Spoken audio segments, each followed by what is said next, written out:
எனக்கு மைண்ட் ரீதியாக ரொம்ப டார்ச்சராக இருக்குது தானோ. ஐயோ, எனக்கு வீட்டில் இருக்கவே சுத்தமாக பிடிக்கல. உனக்காக மட்டும்தான் நான் எல்லாமே பொறுத்து பொறுத்து போய்கிட்டு இருக்கேன். இல்லைன்னு வை, ஓப்பனாக இதுதான் அப்படின்னு நான் சொல்லிட்டு போயிடுவேன். என்னால் முடியல நிஜமாவே.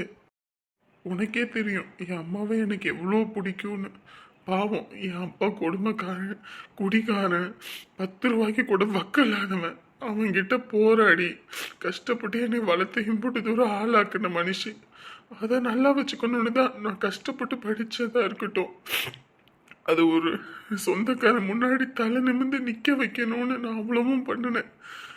ஆனால் என் அம்மாவுக்கு அதெல்லாம் புரிய மாட்டேங்குது. இப்போ பாதியில் வந்து சொந்தத்துக்காக என் மனசை போட்டு நோகடிக்கிறாங்க. டேய், உன் வருத்தம் என்னன்னு புரியுது. கொஞ்சம் அட்ஜஸ்ட் பண்ணிக்கடா. எனக்கு வீட்டில் சொல்ல ரொம்ப பயமாக இருக்கு. இல்லை தானோ, என்னால் சத்தியமாக முடியல. எங்கள் அம்மா பண்ணுற டார்ச்சர் என்னால் தாங்கவே முடியல. இதில் வேற அந்த தங்கத்தை வேற வீட்டில் கூட்டிகிட்டு வந்து உட்கார வச்சுக்கிட்டு அவள் வேற மாமா மோமான்னு பாடா படுத்தி எடுக்கிறா. இதில் வேற குளிக்கும் போது டவல் எடுத்துகிட்டு வந்து கொடுக்கறது, சோப் எடுத்து கொடுக்கறது, சுடுதண்ணி காய வச்சுட்டு மாமா சுடுதண்ணியில் குளிங்க மாமான்னு சொல்லிட்டு சுடுதண்ணி எடுத்துகிட்டு வந்து ஊற்றுறது. அதில் எனக்கு கடுப்பாக இருக்குது தானோ. உன் இடத்துல வேற பொண்ணை வச்சு என்னால் பார்க்க முடியல. நான் இதை எப்படி உனக்கு சொல்லி எக்ஸ்பிரஸ் பண்ணுறதுன்னு எனக்கு புரியல. இன்னைக்கு காலையில் கூட கிளம்பும் போது எங்கள் அம்மா அப்படி கத்துறாங்க. நான் வேற அதுலேயும் திட்டிட்டு வந்துட்டேன், நீ எனக்கு அம்மாவா இல்லை மாமாவான்னு. எனக்கு வேற மனசு அவ்வளோ கஷ்டமாக போச்சு. அழுக வேற ஒரு பக்கம் உள்ளுக்குள்ளே அடக்கி வச்சுட்டு கோவத்தில் திட்டிட்டு வந்துட்டேன். என்ன பண்ணுறாங்க எது பண்ணுறாங்கன்னு வேற தெரியல. வருத்தப்படாதடா, எல்லாம் கொஞ்ச காலம்தான். கொஞ்சம் மட்டும் பொறுத்துக்கோ. யாரும் உங்கள் அப்பா மட்டும் சீக்கிரமாக வீட்டு வேலையை முடிச்சிட்டாருன்னு வையேன், அதுக்கப்புறம் எந்த பிரச்சனையும் இல்லை. உன்னை தாராளமாக கூட்டிகிட்டு வந்துடுவேன். வீடு பிரச்சனை இப்படி போய்கிட்டு இருக்குன்றதுனால தான் நான் அமைதியாக போய்கிட்டு இருக்கேன். அப்பாவும் வீடை முடிக்கிறதுக்கு தானடா வேகமாக வேலை பார்த்துட்டு இருக்காரு. சீக்கிரம் வேலை முடிஞ்சிடும். வீடு பால் காய்ச்சின உடனேயும் உன்னை கூட்டிகிட்டு போய் அந்த வீட்டில் வச்சுட்டேன்னா எனக்கு அது போதும். அது வரைக்கும் எல்லா டார்ச்சரையும் பல்ல கடிச்சிட்டு பொறுத்துக்கிறதா இருக்குது. இதில் வேற எங்கள் அம்மா இன்றைக்கே கல்யாணம் பண்ணிக்கிற மாதிரி தங்கத்தை ஏற்றுக்கோன்னு டார்ச்சர் பண்ணுறாங்க. வீட்டுக்கு போகவே சத்தியமாக பிடிக்கல தெரியுமா. பேசுறதுக்கு வேற எங்கிட்டாவது போயிடலாம் போல இருக்கு. என்னடா பேசுற? அப்படிலாம் சொல்லாதடா. நீ என் நிலைமையில இருந்து பார்த்தா தான் உனக்கு என்னன்னு புரியும். இதுவே உன் வீட்டில் மாப்பிள்ளை பார்க்குறேன், நீ அந்த மாப்பிள்ளை தான் கட்டிக்கணும் அப்படின்னு சொல்லி உனக்கு அந்த நிலைமை சுச்சுவேஷன் வந்தால் எப்படி இருக்குன்னு உனக்கு அப்போ தான் புரியும் என் வலியும் வேதனையும். அப்படி சொல்லாதடா.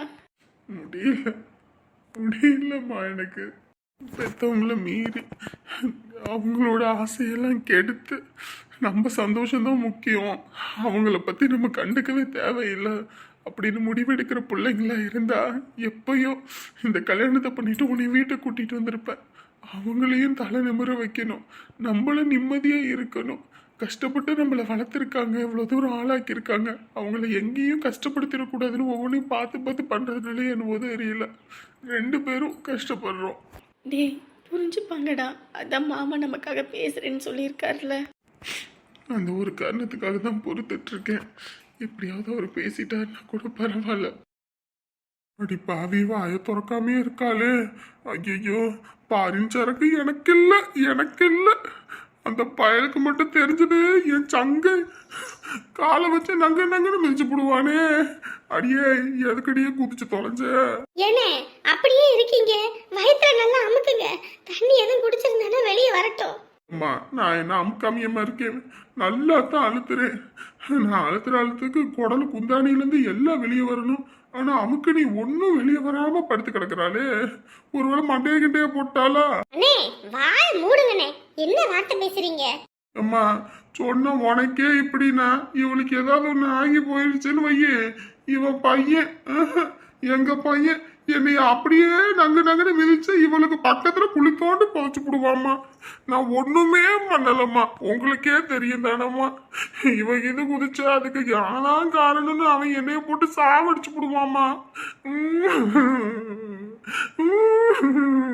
அஜய்ய, பைத்தியக்கார மாதிரி புலம்பிக்கிட்டு இருக்காதீங்கண்ணே. முதல்ல நல்லா அழுத்துங்கண்ணே. அடியே, ஏய் சிமுரனே எந்திரிச்சு தொலைஞ்சிருடி. உன் பையனுக்கு பதில் சொல்லி மாலாதுடி. அண்ணே, வாயில வச்சு தண்ணி எடுங்கண்ணே. வாயை வச்சு தண்ணி எடுக்கிறதா? ஏம்மா நான் என்ன பம்பு செட்டாமா உள்ள விட்டு எடுக்கிறதுக்கு? ஏனே நீங்க புருஷன் தானே? ஐயோ இன்னும் என்னென்ன கன்றாவி எல்லாம் பண்ணி தொலையணும்னு தெரியலையே படுபாவி. உனக்கு உழுகிறதுக்கு வேற இடம் கிடைக்கலையாடி? என்ன கூவத்திலையா குதிச்சா? கிணத்துக்குள்ள தானே குதிச்சா? அடியே தங்கம், எந்திரிச்சிருடி தங்கம். அப்பாடா உசுறு இருக்குமா, உசுறு இருக்குமா, இனி எந்த கவலையும் இல்லம்மா. சிம்ரனு, நான் பொழைச்சிட்டேனா? ஆமா சிம்ரனு, நீ கிணத்துல குதிச்சு தத்தளிச்ச உடனேயுமே நான் கிணத்துல குதிச்சு உன்னை தரன்னு இழுத்துக்கிட்டு வந்துட்டேன்ல. என்னை எதுக்கு காப்பாத்துன? என்னை எதுக்கு காப்பாத்துன? உன்னை எதுக்கு காப்பாத்துனாவா? அப்படியே சாவட்டுன்னு விட வேண்டியதானே? என்னை எதுக்கு காப்பாத்துன? அடி பாவி, கஷ்டப்பட்டு உயிரை புடிச்சு பண்ணி மாதிரி இருக்க உன்னைய கைய புடிச்சு இழுக்க முடியாம காலை புடிச்சு இழுக்க முடியாம தோல்ல தூக்கி போட்டுக்கிட்டு வந்ததுக்கு நீ இதுவும் பேசுவ, இதுக்கு மேலையும் பேசுவடி. நான் உன்னை காப்பாத்த சொன்னேனா? நான் உன்னை காப்பாத்த சொன்னேனா? சாவட்டுன்னு விட வேண்டியதானே? அட பாவி சிரிக்கி, செத்த தொலைறேனா முன்னாடி யாருக்கும் தெரியாம போய் விழுகணும். ஊர்ல எவன் பக்கத்துல இருக்கான் அப்படின்னு பாத்துக்கிட்டு போய் விழுந்தா வந்து காப்பாத்து தாண்டி செய்வாங்க. என்னாடி இப்படி பேசிக்கிட்டு இருக்கவ? யாரையா முதல்ல? என்ன கிணத்துக்குள்ள விழுந்தோன்னு இவ இப்படி பேசுறா? ஒருவேளை பேகி இது பிடிச்சிருக்குமோ? 12 மணி நேரம் 1 மணி நேரத்துல வேற கிணத்துக்குள்ள விழுந்திருக்கா. அநேகமா பால் பாண்டி எதுவும் பிடிச்சிருப்பானோ? குரலுமே கரக்கரன்னு இருக்கே, இவ பேச்சு மாதிரி இல்லையே. ஏம்மா நீங்க எல்லாம் சொன்னீங்கன்னு சொல்லி இவளை காப்பாத்துனதுக்கு பாருமா, கட்டுன புருஷனை எட்டி உதைக்கிறேன்றா. நான் எதுக்கு உயிரோட இருக்கணும்? போய் சேரட்டுன்னு விட வேண்டியதை விட்டு காப்பாத்திக்கிட்டு இருக்கீங்க. ஏண்டி சிம்ரனு, உனக்கு என்ன பைத்தியமா பிடிச்சிருக்கு? எதுக்கு இப்ப சாவரேன்ட்டு ஆடிட்டு இருக்க? தண்ணிக்குள்ள உதிச்சு உயிர் போனா மட்டும் எல்லா பிரச்சனையும் சரியா போயிடுமா? முதல்ல என்ன பிரச்சனை? எதுக்கு இப்படி நீ பண்ணிக்கிட்டு இருக்க? ஏண்டி, 1000 தான் என்ன பிரச்சனை இருந்தாலும் நம்ம சாவக்கூடாதுடி. அந்த பிரச்சனையை தான் சாவடிக்கணும். இன்னைக்கு இருக்க பிரச்சனை நாளைக்கு இருக்குமான்னு கேட்டா இருக்காது. என்னைக்கும் மாற்றம் ஒன்று தான் மாறாம இருக்கும். எதுக்கு இப்படி பைத்தியக்காரி மாதிரி பண்ணிக்கிட்டு இருக்க? எதுக்கு வாழணும்? நான் எதுக்கு வாழணும்? யாருக்காக வாழணும்? ஐயோ இவ குதிச்சதுக்கு நான் தான் காரணம் சொல்லி போடுவாளா? ஐயோ சொன்னா அந்த பையனை சங்கிலியே மிதிப்பானே. ஏய், என்னடி பேசிக்கிட்டு இருக்க? உன்னை நம்பிதான் அந்த பையன் இருக்கான். அவன் என்ன ஆவான்? நீ பாட்டுக்கு போய் சேர்ந்துட்டீனா? புள்ள புள்ள புள்ள புள்ளன்னு இருந்ததுக்கு நல்லா கூலி கொடுத்துட்டான் அவன் எனக்கு. அப்பாடா, அப்ப இவ குதிச்சதுக்கும் எனக்கும் எந்த சம்பந்தமும் இல்ல. அப்பாடா, இப்பத்தாயா போன உசுறு திரும்ப வந்துச்சு. என்னடி சொல்ற? இல்ல, நான் எவ்வளவு கஷ்டப்பட்டு அவனை வளர்த்திருப்பேன். உங்க எல்லாத்துக்கும் தெரியும் தானே. இந்த குடிகார பையனுக்கான 1 ரூபாய் சம்பாரிச்சு கொடுத்துருப்பானா? அவனை வளர்க்கணும்னு காடு கரை மேடுன்னு எந்த வேலை கொடுத்தாலும் செய்வேன். ஒரு வீட்டுல போய் 10 பாத்திரம் கழுவ சொன்னா கூட கழுவுவேன். எத்தனை பேர் அந்த பணக்கார வீட்டுல போய் கக்கூஸ் எல்லாம் கழுவி விட்டுருக்கேன். ஏன் அவங்க கொடுக்குற 5-10 வச்சு என் பையன் வயிறு நிறையனா அவனை நல்லபடியா படிச்சு ஆளாக்கணும்னு தானே அம்மூட்டு வரும் செலவு பண்ணி அவன்கிட்ட நான் என்னத்தை கேட்டுவிட்டேன்? சொல்லுங்க பாப்பா, என்னத்தை கேட்டுட்டேன்? என் அண்ணன் பிள்ளைய கட்டிக்கன்னு சொன்னேன். அது ஒரு பெரிய குத்தன்ற மாதிரி என்ன பேசிவிட்டா. இதுக்கு மேலே நான் உசுரோட எதுக்கு இருக்கணும்? நான் இனிமே யாருக்காகவும் வாழ்றதா இல்லை, போயிடுறேன். அவங்க சந்தோஷம் தானே முக்கியம் நினைக்கிறாங்க. அந்த குடிகாரன் குடி மட்டும்தான் முக்கியம். அவனுக்கு என்ன கன்றாவின்னு தெரியல. என் சந்தோஷத்தை பத்தி யாரும் நினைக்காத போது நான் எதுக்கு உயிரோட இருக்கணும்? போறேன், நான் போறேன். என்ன பையன் கல்யாணத்துக்கு ஒத்துக்கலன்னு போய் கிணத்துல குதிக்கிறியா? அடி பைத்தியக்காரி, பிள்ளைங்களுக்கு ஒவ்வொரு நேரம் வரும்டி. சும்மா நம்மளோட இஷ்டத்தை போய் அதுங்க மேல திணிக்க முடியுமா? என் அண்ணனுக்கு சத்தியம் பண்ணி கொடுத்துருக்கேன். அதுவும் இல்லாம அவங்களுக்கு பார்க்க வெத்தல மாத்திருக்கேன். அப்புறம் நான் அவங்களை எந்த முகத்தை வச்சுட்டு முழிக்க முடியும்? உன் பையனுக்கு தெரியுமா இது? அவனுக்கு எதுக்கு தெரியணும்? பெத்தவனா அவனுக்கு நல்லது மட்டும் தானே நினைப்பேன். அவன் எதுக்கு நினைக்கணும்? இங்க பாரு, இந்த காலத்து பிள்ளைங்க நம்ம நினைக்கிற மாதிரி இல்லை. அவங்களுக்கு எது நல்லது எது கெட்டது நல்லாவே தெரியும். கொஞ்சம் விட்டு பிடிச்சி பிடிக்கணும். அதை விட்டு ரொம்ப இருக்கணும்னாலும் இந்த காலத்து பிள்ளைங்க கேட்க மாட்டாங்கம்மா. கொஞ்சம் விட்டு கொடுத்து போ. நீ தான் இப்படி சொல்ற. என் வீட்டில் ஒரு தருதலையை பெற்று வச்சிருக்கேன் பாரு. அதெல்லாம் ஒரு இதுக்கு இந்த காரியம் கிடையாது. அதெல்லாம் வச்சுக்கிட்டு நானே இருக்கேன். என்னைக்காவது ஒரு பொண்ணு இவனையும் கட்டிக்கிறேன்னு வந்தா கட்டி வச்சோம்னா பரவாயில்லன்னு பார்க்குறேன். அப்பயாவது திருந்தி தொலையுமான்னு. நானும் அதெல்லாம் கண்டுக்கிறதே இல்லை. நீ என்ன இப்படி அடிச்சுக்கிட்டு கிடக்குற? நம்ம பிள்ளைங்களே ஒரு நேரம் இல்லை ஒரு நேரம் சொல்லுங்க நான் கட்டிக்கிறேன்னு, அப்போ போய் கட்டி வச்சுட்டு போகிறது. சும்மா பிள்ளைங்களையும் போட்டு நம்ம ரொம்ப டார்ச்சர் பண்ணக்கூடாது. நீ இப்படி குளம் குட்டான்னு தெரியிற மாதிரி நீ டார்ச்சர் பண்ணுற டார்ச்சருக்கு உன் பையன் எங்கிட்டாவது போய் இதாயிடுச்சுன்னா என்ன பண்ணுவ? அதானே பிள்ளை இறந்துட்டு நீ பாட்டு நிம்மதியாக இருந்துருவியா? விட்டு கொடுத்து போடி. அதுவும் இல்லாமல் பிள்ளைங்கன்றது பலூனு மாதிரி ஓரளவு தான் நம்மளும் ப்ரெஷர் பண்ண முடியும். ரொம்ப காற்றை ஊதுறோன்னு வை, அது வீங்க வீங்க வெடிச்சு போயிடும். அதுக்கப்புறம் உனக்கும் இல்லாமல் இன்னொருத்தவங்களுக்கு இல்லாமல் என்ன பண்ணுறது? கொஞ்சமாவது பொறுமையாப்போ. வயசாக ஆக புத்தி மழுங்கிக்கிட்டே போகும் போல இருக்கு. அண்ணே, இவ இப்படி விழுந்ததுக்கு காரணம் நீங்களும் கூடத்தான். நானும் ஒரு காரணமா? கட்டண புருஷன் ஒழுங்கா இருந்தா ஒரு பொண்ணு எதுக்குன்னு இப்படி வந்து விழுகிறா? நீங்க ஒழுங்கா இருந்திருந்தா இவளுக்கு இந்த நிலைமை வந்திருக்குமா? சொல்லுங்க பாப்போம். உங்களை நம்பி வந்தவளை நீங்க தானே பாத்துக்கணும். அவனுக்கு குடிச்சுப்பட்ட ஆடுறதுக்கே நேரம் சரியா இருக்கும். வீட்டில் வந்து அரிசி பருப்பு இருக்குதா, நான் ஏதாவது வாங்கி கொடுக்குறேன் வைக்கிறேன்னு என்னைக்காவது நினச்சிருக்கான்? வீட்டில் இருக்க ஜாமான் சட்டை எப்படா தூக்கிட்டு போய் விற்கலான்னு தான் நினச்சிக்கிட்டு இருக்கான். சரி சரி, இப்படி நீங்கள் ரெண்டு பேரும் மாற்றி மாற்றி பேசுறதுனாலையும் சண்டை போடுறதுனாலையும் இங்கே எதுவும் மாற போகிறதில்ல. அண்ணே, முதல்ல அவளை கூட்டிகிட்டு போங்கண்ணே. எங்க? வீட்டுக்கு தானே, வேற எங்க? கூட்டிக்கிட்டு போங்க. எங்கிட்டாவது விழுந்து விழுந்து தொலைஞ்சிட போற. அதுக்கப்புறம் அதுக்கு வேற பெரு ரோதனையா போயிடும். நீ பாட்டுக்கு செத்து போயிட்டு போயிடுவ. அதுக்கப்புறம் பிள்ளைங்க அதையே நினைச்சுக்கிட்டு சாகுமா வாழாம. கூட்டிகிட்டு போங்கண்ணே முதல்ல. தங்கம், கைய விடியா முதல்ல. அநேகமா பேய்தான் உடம்புல ஏறி இருக்குமோ? ரெடி, அவ பாட்டுக்கு போற, வேற எங்கிட்ட போய் விழுந்துட போற. அண்ணே போங்கண்ணே. ஐயோ மாடசாமி, கடை கடையா திரிஞ்ச காலம் போய் இன்னைக்கு பொண்டாட்டி பின்னாடி தெரிய வேண்டிய காலம் வந்துச்சு போலியே. எந்த நேரத்துல என்ன பண்ணுவான்னு வேற தெரியல. ஐயோ போவான். என்னடி இவ இப்படி இருக்கிறா? இத்தனை வருஷம் இந்த அண்ணன் ஒண்ணுமே செஞ்சதில்ல. அப்ப விழுந்திருந்தானா ஒரு நியாயம். நல்லா இருக்கும்போது அங்க விழுக்கிறேன் இங்க விழுக்கிறேன்னு இந்த மாதிரி பைத்தியக்காரி மாதிரி பண்ணிக்கிட்டு இருக்கா. தலைவலியும் காய்ச்சலும் அவங்க உங்களுக்கு வந்தாதானே புரியும். அதுவும் சரிதான். ஆனா நாளை என் பையன் இப்படி கல்யாணம் பண்ணிக்கடான்லாம் சொல்லி நான் விழ மாட்டேன். அவனை வேணா உள்ள தள்ளி போடுவேன். அமைதிக்கு பெயர்தான் சாந்தி, உன்னப்பினில் ஏதடி சாந்தி. சாந்தி போட்டது போதும், இங்க ஒரு அம்மா வந்திருக்குது. என்னடா சொல்ற? இத்தனை நேரம் ஒருத்தன் கூட வரல நம்ம பக்கம். சரி, எவனாவது வருவான்னு காத்துக்கிட்டு இருந்தா வராங்களா? வந்துட்டாங்களா? வரட்டும் வரட்டும் வரட்டும் வரட்டும். நல்ல பல்க்கு பணக்கார பார்ட்டி தானே. ஆமா சாமி, கழுத்துல காதுலன்னு நகை நட்டு சும்மா ஜொலிக்குது. இவ்வளோ நேரம் போனி ஆகல, நமக்குன்னே வந்துட்டாங்களா? வரட்டும் வரட்டும் வரட்டும். என்ன பிரச்சனையாமா?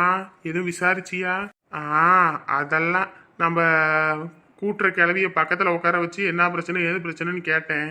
அவங்க சொன்னாங்க, ஏதோ மருமகன் புள்ள பேச்ச கேட்கறது இல்லையாம்மா, புள்ளிய டைவர்ஸ் பண்ணணுன்றாராம். அதுவும் இல்லாம ஏதோ ஒரு வில்லங்க இருக்குதாம்மா, அதனாலதான் ஏத்துக்க மாட்டேங்கிறாராமா. அப்படி இப்படின்னு நிறைய சொன்னாங்க. அப்படி தலையும் இல்லாம வாழும் இல்லாம சொன்னா எப்படிரா? கொஞ்சமாவது தெளிவா சொல்றா. அப்பத்தானடா நான் ஏதோ சொல்லி பிட்ட போட்டு காசை கறக்க முடியும். அதுவா சாமி, ஏதோ புதுசா இப்பதான் கல்யாணம் ஆயிருக்கான், பிள்ளைக்கு ஏதோ பிரச்சனையாமா, மாப்பிள்ளை ஏத்துக்க மாட்டேங்கிறாராமா. 3 நாள் 4 நாள்லயே எப்படின்னா என்ன பண்றது? அவர் டைவர்ஸ் கேட்குறாரு. மாப்பிள்ளை பிள்ளைய ஏத்துக்கணும், அவங்களுக்குள்ள எந்த சண்டை சச்சரவும் இருக்கக்கூடாது அப்படின்னு பேசியிருக்காராம். அதனால தான் உங்ககிட்ட வந்திருக்காரு. சரிடா சரிடா, இது போதும்டா. இதை வச்சு எப்படி ஓட்டுறேன்னு மட்டும் பாரு. அந்த பிள்ளைக்கு மாமனார் மாமியார் அப்படி அவங்களும் குடைச்சல் கொடுத்தாங்களாம். இப்ப அவங்க அமைதி ஆயிட்டாங்களாமா, இவர் ஆரம்பிச்சுட்டாராம். சேடா சேடா, இதுக்கப்புறம் பிட்ட நான் போட்டுக்கிறேன்டா, நீ வர சொல்றா. போலிச்சாமியார் வேஷம் போட்டதும் போதும், போலியா நடிக்கிறதுக்குள்ள போதும் போதும் ஆகுதுப்பா. வாங்கம்மா உட்காருங்க. வணக்கம் சாமி. வணக்கம்மா. உங்க மன வருத்தம் எனக்கு புரியுது. நீங்க வந்து உட்காரும் போதே உங்களோட நிலைமை எனக்கு தெரியுது. என்ன சாமி பண்றது? பிள்ளைய கட்டி கொடுத்துட்டு பெரும் தலைவலியா இருக்கு. கவலைப்படாதீங்கம்மா, எதுவுமே சில காலம்தான். பிள்ளையோட புருஷன் கண்டிப்பா பிள்ளைய ஏத்துப்பாரு, நீங்க கவலையே படாதீங்க. எப்படி சாமி? நான் சொல்லாமையே புரிஞ்சுக்கிட்டீங்க. என்னோட நித்திரையில எனக்கு தெரியுதுமா, நீங்க கவலையே படாதீங்க, எல்லாமே நல்லபடியா நடக்கும். என்ன சாமி பண்ணுறதுனே ஒன்றும் புரியல. மாப்பிள்ளை எப்படியாவது என் பிள்ளைய ஏற்றுக்கணும், அவங்க நல்லபடியாக இருக்கணும். வேற எதுவும் எனக்கு வேண்டாம் சாமி. எம்பிட்டு செலவானாலும் பரவாயில்ல, என் மாப்பிள்ளை என் பொண்ணுக்கு ஏற்றவராக இருக்கணும். கல்யாணத்துக்கு முன்னாடி அம்பிட்டு அன்பாக இருந்தார், இப்போ பிள்ளைய பார்த்தா கூட அப்படி வெறுத்து ஒதுக்குறாரு. அது ஒன்றும் இல்லைம்மா, மாப்பிள்ளைக்கு யாரோ ஏதோ செஞ்சிருக்காங்க, அதனால தான் அவர் இப்படி பிள்ளைகிட்ட பிடிவாதமாக இருக்காரு. என்ன சாமி சொல்கிறீங்க? ஆமாம்மா, நீங்கள் நல்லா இருக்கக்கூடாதுன்னு யாரோ செஞ்சிருக்காங்க, அதனோட விளைவு தான் இப்போ உங்கள் மாப்பிள்ளை உங்கள் பொண்ணை வெறுத்து ஒதுக்கிட்டு இருக்காரு. அட கடவுளே, நாங்கள் யாருக்கு என்ன பாவம் பண்ணணும்? என் குடும்பத்தை கெடுக்கணும்னு இப்படி கங்கணம் கட்டிக்கிட்டு இருக்காங்களே. சொந்தக்காரனா வேற ஒருத்தனா? யாரா இருக்கும், சரி பிட்ட போடுவான். நமக்கு என்ன பொய் பேசுறது என்ன சாதாரண விஷயமா? அளந்து விட வேணாம், அப்படியே ஆற்றுலேயே நீச்சல் போடுவான்.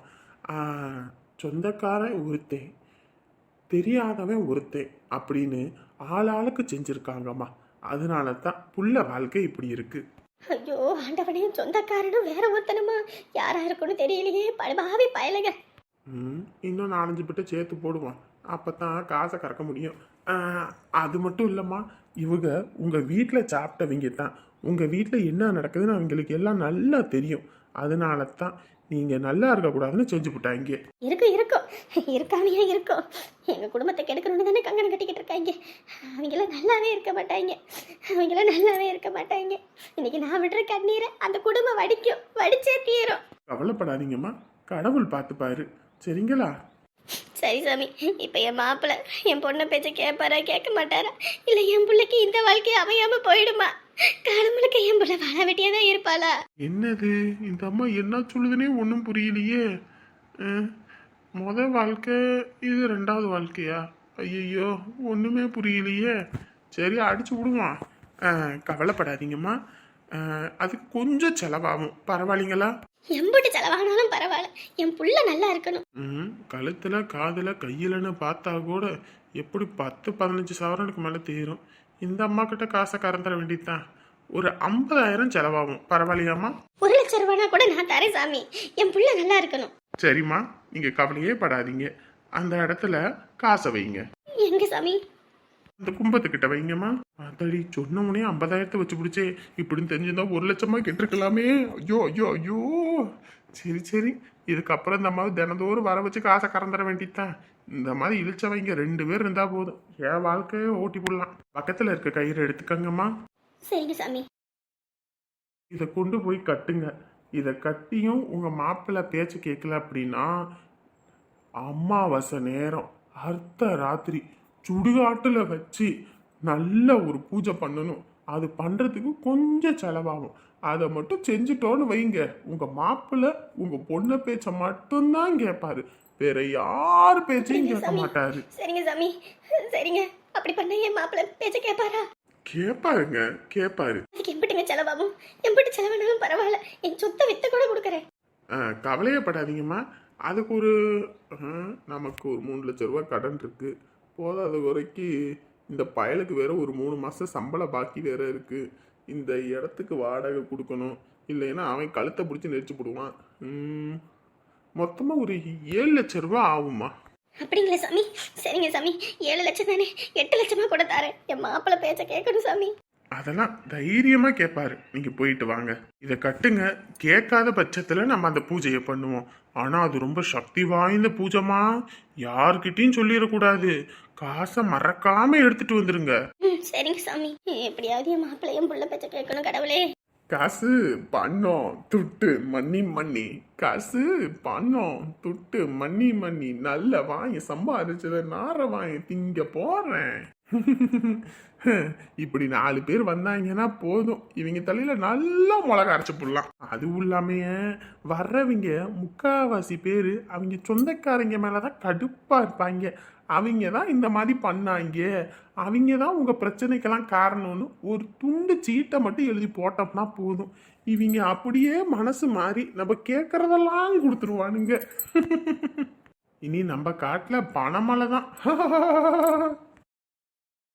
அம்மா, உங்க பையனையும் உங்க மருமகளையும் வர சொல்லுங்க. பையன் வெளியே போயிருக்கான் சாமி, அவன் இன்ன வரைக்கும் வரல. மருமக பிள்ளை மட்டும்தான் இருக்கா. சரிங்கம்மா, வர சொல்லுங்க. பாடம் போட்டு பார்ப்போம். அதுக்கப்புறமும் காற்று எதுவும் ஆண்டி இருந்துச்சுன்னா நம்ம கோயிலுக்கு தான் கூட்டிகிட்டு போகணும். பார்த்துக்கலாம். சரிங்க சாமி. மருமகளை போய் கூட்டிட்டு வா போ. ஏமா மருமகளே வாமா வா. இல்லைங்க அத்தை, வேண்டாங்க அத்தை இதெல்லாம். பாரு சும்மா இது பண்ணிட்டு இருக்காத. வாந்தி எடுத்துக்கிட்டே கிடக்குற, முகமெல்லாம் வாட்டமா கிடக்குது. எதுவும் பயந்து கோளரா என்னன்னு தெரியல. வாமா. ஐயோ அதெல்லாம் ஒன்றும் இல்லைங்க அத்தை, விடுங்க அத்தை.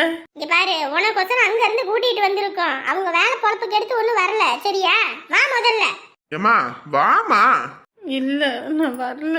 இங்க பாரு எது இதுல இது பண்ணணும்னு இருக்குது. கம்முனு வா. இல்லை இந்த பொண்ணு முகத்தை பார்த்தா ஏதோ ஒரு பிரச்சனை இருக்க மாதிரி தான் தோணுது. வாமா வந்து உட்காரு. உட்காருமா. ஐயோ இப்போ என்ன பண்ணுறது? ஐயோ இதை சொல்லவும் முடியல. சொன்னால் என்னை இப்பயே அடித்து வீட்டை விட்டு துரத்திடுவாங்க. ஏதோ ஒன்று நடிச்சிட வேண்டிதான். மாடி நீ அலற அளவுக்கு ஒன்றும் இல்லைம்மா. இங்கே வா, முன்னாடி வந்து உட்காரு. முன்னாடி போய் உட்காரு. அதான் நாங்கெல்லாம் இருக்கோம்ல. அம்மா பொண்ணை அதட்டாதீங்கம்மா, சின்ன பொண்ணு இல்லை. வாமா இங்கே வந்து உட்கார். ஓம் மகமாயி திரிசூலி ஈஸ்வரி. பத்து கருப்பு பில்லி சூனியம் ஏவல் எதுவாக இருந்தாலும் இந்த புள்ளைய விட்டு நீங்கி போகணும். உன்னை நம்பி இருக்க இந்த குடும்பத்துக்கு நீதாமா அருள் புரியணும். ஐயோ சொல்லிவிடுவாரோ என்னமோ தெரியலையே. அம்மா இந்த பொண்ணுக்கு பயந்த கோளாறுலாம் எதுவும் இல்லை. ஏதோ உடல் ரீதியாக ஏதோ பிரச்சனை இருக்குது. அதை நான் சொல்ல முடியாது. நீங்கள் ஆஸ்பத்திரிக்கு கூட்டிகிட்டு போங்க, உடம்பை செக் பண்ணுங்க, அவங்க சொல்லுவாங்க சரிங்களா? என்ன சாமி இப்படி சொல்கிறீங்க? பிள்ளைக்கு என்ன உடம்புல பிரச்சனைன்னு தெரியலீங்களே. இல்லைங்க, இது பயந்த கோளாறுல எதுவும் கிடையாது.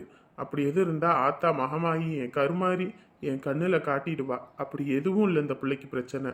ஆஸ்பத்திரிக்கு கூட்டிகிட்டு போங்க, அவ்வளோதான். சரிங்க சாமி. கணவன் மனைவி பிரச்சனையாகவே இருக்குது. என்ன பண்ணுறாங்க ஏது பண்ணுறாங்கன்னே தெரிய மாட்டேங்குது. அது என்னன்னு கொஞ்சம் பாருங்க. அம்மா நீங்கள் ஆஸ்பத்திரிக்கு கூட்டிகிட்டு போங்க சரிங்களா? அதனோட பிரச்சனை என்னன்னு உங்களுக்கே தெரியும் சரிங்களா? ஐயோ என்னடா பண்ணுறது? ஆஸ்பத்திரிக்கு வேற கூட்டிகிட்டு போகிறேன்றாங்க. ஐயோ நம்ம வண்டவானம் தெரிஞ்சது அவ்வளோதான். நம்மளை ஒரே தான் சாவடிச்சு போடுவாங்களே. ஐயோ இது இப்போ என்ன பண்ணுறது? போலியா உங்கள் காசுக்கு ஆசைப்பட்டு உங்ககிட்ட அதை இதுன்னு சொல்லி நான் காசை பறிக்கிற ஆள் கிடையாது. எதுனாலும் வெட்டு ஒன்று துண்டு ரெண்டுன்னு பேசி போடுவேன். அந்த பொண்ணுக்கு உடல் ரீதியான பிரச்சனை, மன ரீதியாகவும் பிரச்சனை.